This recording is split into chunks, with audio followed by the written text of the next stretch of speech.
Miami. Common sense tells you there is no relationship to any of this. Ache to pain to strain to train. This isn't the flu, you know. There is no correlation, no connection, between Aaron Judge's wrist and Didi Gregorius's heel and Aroldis Chapman's knee. You can't catch a contusion from a teammate. It just does seem that way, sometimes. It seems that even as the Yankees climb ever higher over .500, even as they inch their way back into the Red Sox's stratosphere, even as they find ways to win games like Tuesday night's 12-inning, 2-1 marathon over the Marlins, well, there always seems to be someone limping off the field.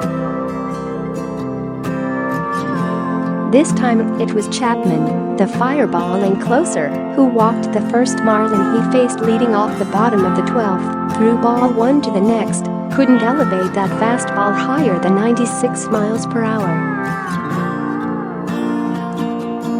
And then pointed with his glove to the first base dugout. Out popped Aaron Boone, the Yankees manager. Out popped Steve Donohue, the trainer.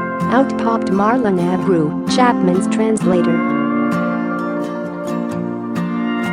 A quorum of Yankees infielders joined, assembled on the pitcher's mound at Marlins Park, everyone looking quite solemn, Chapman rolling his eyes, shaking his head, slumping his shoulder and handing the ball to Boone. See also Yankees win in 12, spoiled as Chapman exits with knee injury Miami. The post-game music was at its usual paint-peeling.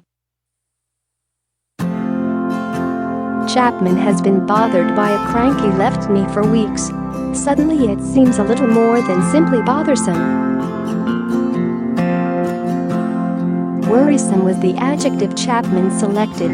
It is that, especially when you add it to the list of Yankees casualties that have begun to pile up, a virtual auxiliary team in cities relegated to cheering on the one in the uniforms. Aaron Judge and CC Sabathia are with the team here. Gregorius is back in New York. Gary Sanchez is fixing to start playing rehab games Thursday. That's a lot of talent off the field. The fact that the Yankees still have enough talent on the field to hold off the Quadruple-A likes of the Marlins means there is little reason to panic. Twice the Marlins looked primed to steal this one, in the 9th and in the 11th, getting the winning man on third with nobody out. Twice the Yankees Houdini-ed their way free, first Chad Green, then A.J. Cole, and when Miguel Andujar contributed his daily delivery of a huge offensive moment, stroking a sac fly to score Kyle Higashioka in the top of the 12th, it seemed a fully feel-good day was at hand. The Sox had already lost. Someone was going to have to lose the Mariners-Astros game. All good. Until it wasn't. Until Chapman couldn't ignite his left arm, then felt the left knee go in a way it hadn't quite gone yet this year.